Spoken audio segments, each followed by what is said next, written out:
కాలేదు, గొప్ప మేలుంది. ఒక మెట్టు ఎక్కాలంటే నువ్వు ముందు మెట్టు ఎక్కితే కానీ పై మెట్టు నువ్వు చేరలేదు. అంతేగాని ఒక్కసారి పెద్ద మెట్టు పై మెట్టు వెళ్ళిపోతారంటే ఎవరన్నా వెళ్ళలేదు కదా. ఇప్పుడు చెప్పుకున్నాం మొదటి ఏమిటంటే టైం, సమయము దేవునికి మనం ఇవ్వాలి నూతన సంవత్సరంతో.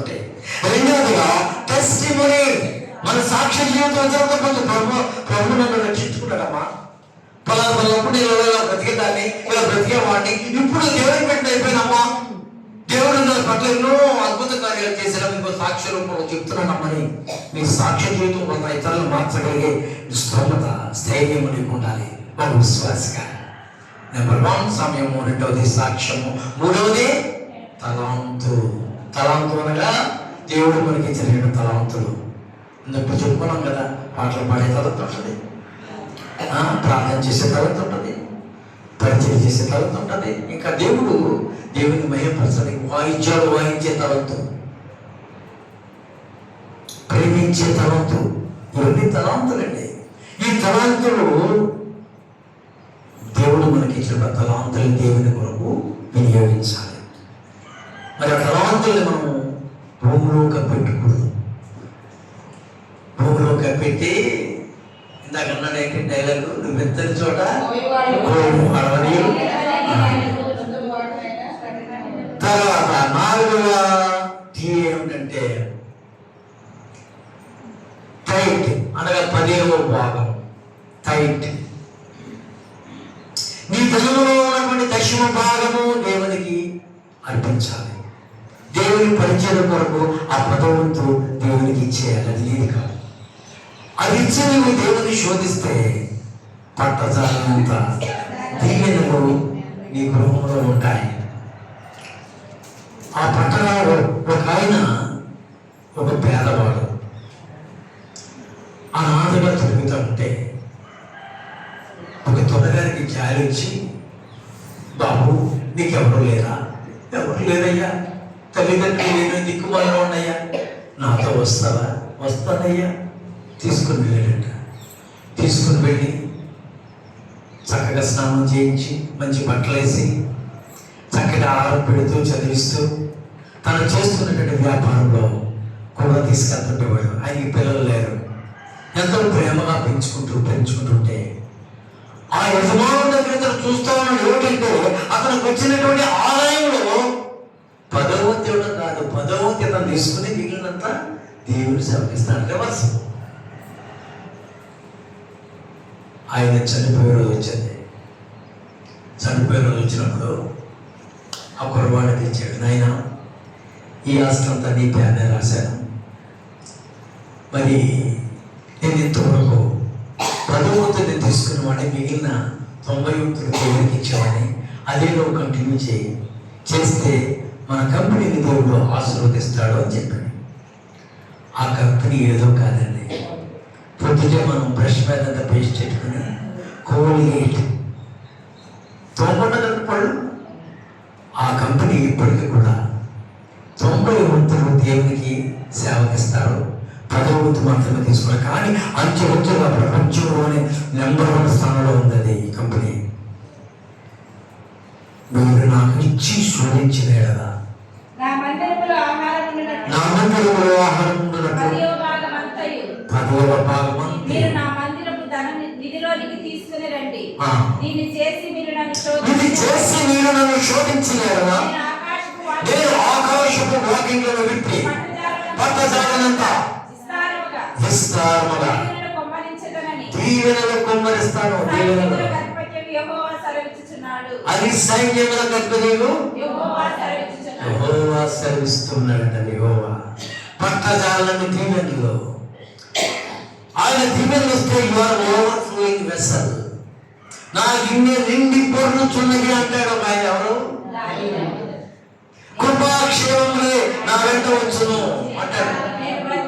నేను బ్రతుకు దినములన్నీ కృపాక్షేమములే. కృపాక్షేమము గిన్నె నుండి పొర్లుట, ఇవన్నీ ఏంటంటే శాపాలు ఆశీర్వాదాలు. ఆ విధంగా నువ్వు ఆశీర్వదించబడాలి అంటే, దావీదు వలె నువ్వు ఆశీర్వదించబడాలి అంటే రేయి మొదలు జామున నీకు 3 గంటలకు లేచి ప్రార్థన చేయి. దావీదు మహారాజు అంటున్నాడు, దేవా వేగమునే లేచి నేను ప్రార్థించినప్పుడు నాకు కొవ్వు వెదడు దొరికినట్లుగా ఉండను నాయనా అని అంటాడు దావీదు మహారాజు. దేవా నా దేవుడవు నువ్వే, వేగమునే లేచి నిన్ను వెతుకుతాను. దేవా నా దేవుడవు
ఈ రాత్రంతా నన్ను కాపాడావు ప్రభా, తిరిగి సూర్యోదయం అవుతుంది నాయనా, ఈ ప్రపంచంలో నేను వెళుతున్నాను, నా కుటుంబాన్ని సంరక్షించు ప్రభా, నా భర్తను సంరక్షించు, లేదా నా భార్యను సంరక్షించు ప్రభా, నా బిడ్డలను కాపాడు ప్రభా.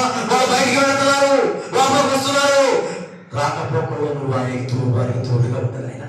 ఎటువంటి రోగములు, ఎటువంటి ప్రమాదకరమైన ప్రమాదాలు మా మీద దాడి చేయకుండా కాపాడు ప్రభు అని ఎన్నడైనా నువ్వు ప్రార్థిస్తే నువ్వు ధన్యవాదాలే.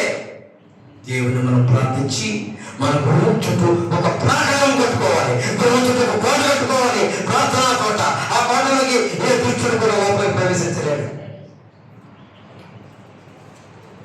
ఏ అపాయము నీ కూడా సమీపించదు, ఏ తీరు నీ గుడారమున సమీపించదు.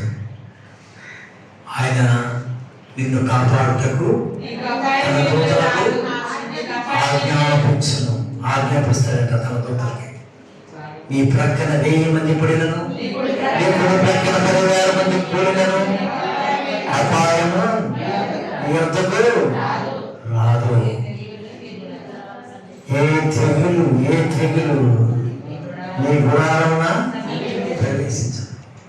మొన్న కరోనా వచ్చింది, ఎంతమంది చనిపోయారు తెలుసా మీకు? లంకలో అయితే 100లో చనిపోయారు, 100లే.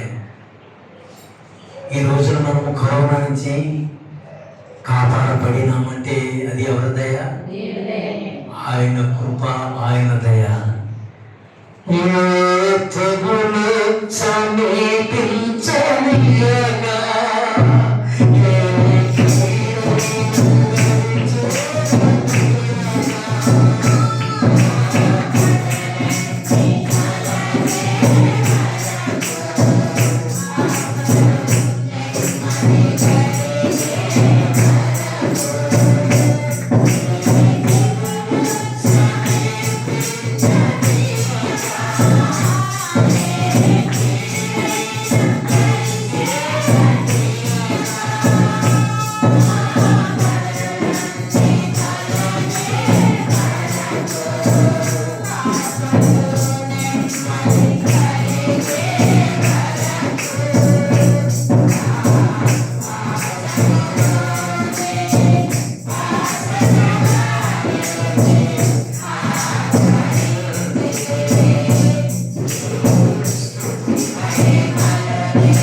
రెండవది టెస్టిమోనీ, మూడవది ఏంటి? టాలెంట్. నాలుగవది ఏం చెప్పుకున్నాం? టైం అనగా దశమ భాగం. 4 టీలు అయిపోయినాయి, ఇంకొక టీ ఉంది. అదొకటి ఏంటంటే టెన్షన్. అమ్మో, పిల్లలు పరీక్ష రాస్తున్నారు, వాళ్ళు పాస్ అవుతారో లేదు. అమ్మో, మా ఆయనకి వారం రోజుల నుంచి జ్వరము, అది బాగవుతుందో లేదో. ఇదిగో మా మీద కోర్టు కేసు వచ్చింది, మేము గెలుస్తామో లేదో. అదిగో చేపలన్నీ చచ్చిపోయిన చెరువులోనూ, అయిపోయి మనం నష్టాల్లోకి వెళ్తామో లాభాల్లోకి వెళ్తామో తెలియదు. ఇవన్నీ టెన్షన్ కలుగు చేస్తూ ఉంటాయి కొన్ని. ఇవన్నీ ఈ టెన్షన్ ఒత్తిడి పుట్టించేది ఎవరండి? అపవాది అనగా సాతాను. టెన్షన్. పడవ మునిగిపోయింది, 4 బోట్లు మునిగిపోయి అందులో ఉన్న సిబ్బంది అందరూ చనిపోయారు సునామీలో. ఒక్కడు కూడా మిగలేదు. చేపలన్నీ మునిగిపోయి మనుషులు చచ్చిపోయారు. ఇంటికి వచ్చాడు. ఇంటికి వచ్చి సైనైడ్ బాటిల్ ఒకటి తీసుకున్నాడు. సైనైడ్ అంటే ఏంటంటే ప్రమాదకరమైన విషయం. ఇంతవరకు ఆ సైనైడ్ విషయం యొక్క టేస్ట్ ఎలా ఉంటుందో తెలియదు. ఆ టేస్ట్ ఎలా ఉంటుందని ఒక శాస్త్రజ్ఞుడు ప్రాణాన్ని తెగించి ఏం చేశాడంటే 4 మీద పెట్టుకుని తప్పని చచ్చిపోయాడు. ఎస్ అని రాసి తప్పని చచ్చిపోయాడు. ఎస్ అంటే ఏంటండి? అది సాల్టా, దట్ స్వీటా? అది ఇంతవరకు ఎవరికి తెలదు. ఆ సైనైడ్ యొక్క టేస్ట్ ఇంతవరకు ఎవరికి తెలియదు. అంత భయంకరమైన విషయం 4 మీద పెడితే ప్రాణాలు బాగుంటాయి. అది తెచ్చుకున్నాడండి. ఇంకా నా జీవితం అంతం చేసుకుంటాను నేను అనుకున్నాడు. తలుపు వేసుకుని ప్రార్థన చేసుకున్నాడు. అయ్యా, ఇంతవరకు బ్రతికిన బ్రతుకు చాలు. ఏ ప్రవక్తలాగా బలగే వృక్ష కింద కూర్చొని ప్రవక్త ఏమన్నాడంటే చాలు, ఇంకా బతికి చాలు, విసిరిపోయాడు అనమాట. అదే విధంగా ఇంట్లోకి వెళ్ళి ప్రార్థన చేస్తున్నాడు. ప్రభువా, బ్రతికింది చాలయ్యా, ఆస్తంతా పోయింది, ఇంకా అయిపోయింది, నాకు ఇంకా బతికి వేస్ట్, ఈ సైన్యాన్ని మింగుతాను అని దగ్గరికి తీసుకున్నాడు. అంతే. ప్రక్కనే పెద్ద మీటింగ్స్ అవుతూ ఉన్నాయి. ఏదన్నా ఇంటికి అంత దూరంలో, కూతురికి అంత దూరంలో మీటింగ్స్ జరుగుతూ ఉన్నాయి. ఆ మీటింగ్స్ రమ్మనుచున్నాడు నిన్ను ప్రభు యేసు,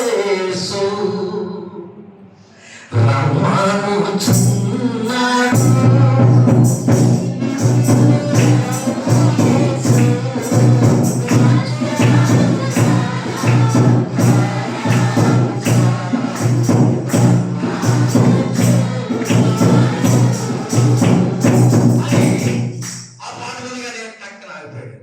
ఏంటి మింగిదాం అనుకున్నాను, రమ్మనుచున్నాడని వచ్చింది పాట.